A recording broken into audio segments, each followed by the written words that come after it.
Welcome to my channel dear Vicky sir. तो यहाँ आज हम देखेंगे आसियान के बारे में।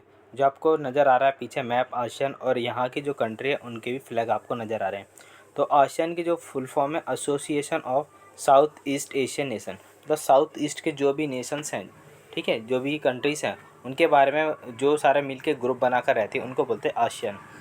आइए देखते हैं पहले इसके बारे में कुछ इंट्रोडक्शन। तो इंट्रोडक्शन है इसका, आसियान को जो स्टैंड कर रखा है Association of South East Asian Nation. It is regional intergovernmental organisation. ठीक है, इसके अंदर बहुत सारी गवर्नमेंट ऑर्गेनाइजेशन है जैसे कि प्रमोट करते हैं किसको, कॉपरेशन को इंटीग्रेट करती हैं बहुत सारी साउथ एशियन कंट्रीज़ को। इंटीग्रेट मतलब इकट्ठी होकर बहुत सारी कंट्रीज़ आती हैं। इस्टेब्लिश टू प्रमोट करती हैं किस चीज़ को, पीस को, स्टेबिलिटी को, इकोनॉमिक ग्रोथ को और कल्चरल को। यानी कि बहुत सारी चीज़ों पे ये प्रमोट करते हैं, शांति को लेके, स्टेबल समानता को लेके, इकोनॉमी को ग्रोथ कराने को लेके, और कल्चर जो भी है उनको डेवलप करती हैं। आइए देख लेते हैं इसका फॉर्मेशन कब हुआ था। जो फंडेड हुआ था ये 8 अगस्त 1967 में। जब इसके अंदर जो मेंबर थे वो 5 मेंबर थे, इंडोनेशिया, मलेशिया, फिलीपींस, सिंगापुर और थाईलैंड।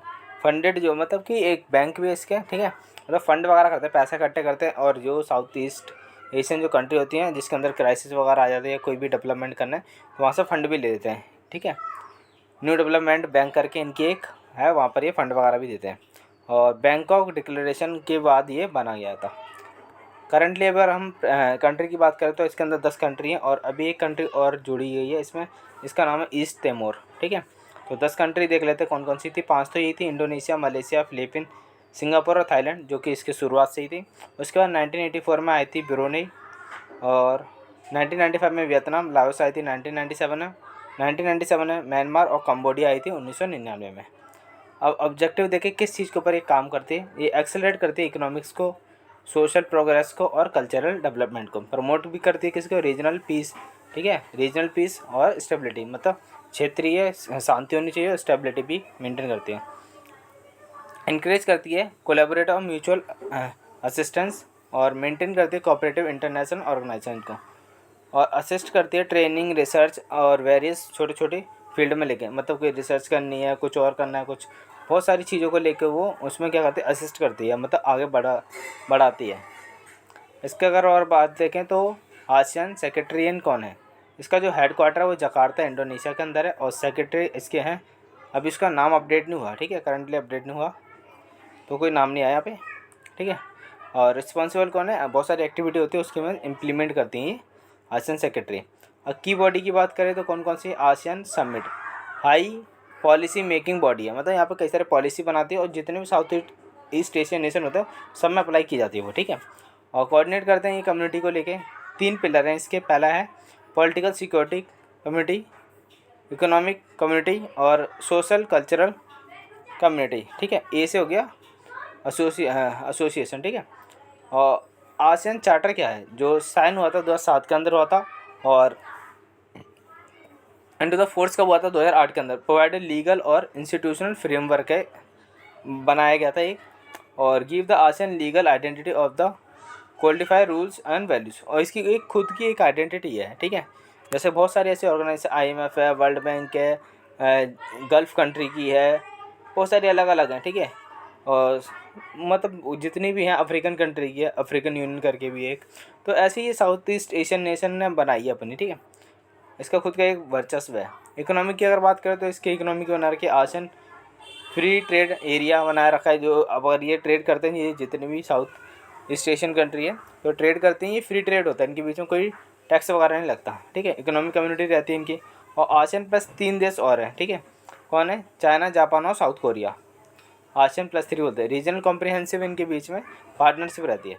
पॉलिटिकल सिक्योरिटी को देखें तो पॉलिटिकल प्रमोट करते हैं पीसफुल और डिस्प्यूट जो भी होता है उसको रेजोल्यूट करते हैं, और अपोर्ड करते हैं नॉन इंटरफेयरिंग प्रिंसिपल, ये कभी इंटरफेयर नहीं करते। ठीक है, अपने आप से ध्यान रखते हैं, अपने आप को संभाल के रखते हैं। Conduct the joint security dialogue होते हैं इनके बीच में कई सारे, और टेररिज्म को लेकर ये रोकथाम भी करते हैं कई सारी। सोशल कल्चर के अंदर देखें तो फोकस करते हैं एजुकेशन को, हेल्थ को, इन्वायरमेंट को लेके, कल्चर को, और डिजास्टर मैनेजमेंट होते हैं उसको भी लेके कोऑपरेट करते हैं। ठीक है, और प्रमोट करते हैं आइडेंटिटी अपनी, प्रमोट कर हर बार अपने आप को प्रमोट करते हैं। ठीक है, कनेक्ट रहते हैं एक दूसरे के साथ। अचीवमेंट की बात करें तो मेंटेन कर रखा भी इसने रीजनल पीस, मतलब उस जगह लड़ाई वगैरह कम होती है, स्टेबल हो रखे हैं, one of the fastest growing economy. अगर इन सबको मिलाएं तो इनकी इकोनॉमिक ग्रोथ बहुत ज़्यादा है, ठीक है। प्रमोट करते हैं टूरिज़्म को, कल्चर को और एजुकेशन को। आसियान ह्यूमन राइट डिक्लेरेशन भी निकालते हैं 2012 से, जैसे ह्यूमन राइट के बारे में बताता है ना, ठीक है। HDI इंडेक्स आती है, ऐसे ही इसकी भी HRI डिक्लेरेशन आती है। और चैलेंजेस देखें तो इकोनॉमिक इनइक्वालिटी को लेकर कई सारे मेंबर चैलेंजेस होते हैं, ठीक है। और पॉलिटिकल इनस्टेबिलिटी भी कई बार आ जाती है। ह्यूमन राइट कंसर्न को लेकर आ जाती है। एनवायरनमेंट है थ्रेटन, क्लाइमेट चेंज हो गया, हेज हो गया और पॉल्यूशंस हो गया, ठीक है। बैलेंस करते फिर भी ये रिलेशन ग्लोबल पावर के ऊपर। फ्यूचर गोल देखें तो इनके क्या है, हमें ये क्या है ना, बहुत ज़्यादा स्ट्रेंथ होना है, इंटीग्रेट होना है, सब जो मिलजुल के इन्हेंस करना है, डिजिटल इकोनॉमी के अंदर बढ़ावा देना है और इनोवेशन के अंदर बहुत तेज़ी से आगे बढ़ना है, ठीक है। जैसे चाइना वगैरह बहुत तेज़ी से है और यूरोपियन कंट्री है वो इकोनॉमी के अंदर बहुत तेज़ी से आगे बढ़ चुकी है। रेजिलेंस रहना है इनको, ठीक है। और foster unity of diversity. Conclusion देखो तो ASEAN play the vital role in maintaining peace. मतलब इसका सीधा सीधा मतलब है कि इन्हें शांति रखनी है और अपने देश की तरक्की करनी है, जितनी भी आसियान कंट्री है, ठीक है। और कंटिन्यू करते evolve the model and regional cooperative हमेशा। और मोटो इनका क्या, वन विजन, वन आइडेंटिटी और वन कम्युनिटी। ये एक ही उनका लक्ष्य है और एक ही आइडेंटिटी और एक ही कम्युनिटी, एक ही समुदाय है। ये सारा रेफरेंस मैंने लिया है इस जगह से, ठीक है। आपको दिख रहा है यहाँ से, और यहाँ पे और किसी के बारे में आप जान सकते हैं। आई होप आपको वीडियो मज़ा आया होगा। वीडियो में क्लियर होगी कई सारी चीज़ें लेके, तो आपको वीडियो कलर बोल रहा हूँ, क्लियरली समझ आया तो वीडियो को क्या करना है, आपको जाके लाइक करना है और शेयर करना है और कमेंट करके ज़रूर बताना कौन सा हिस्सा आपको अच्छा लगा। एंड थैंक यू दोस्तों।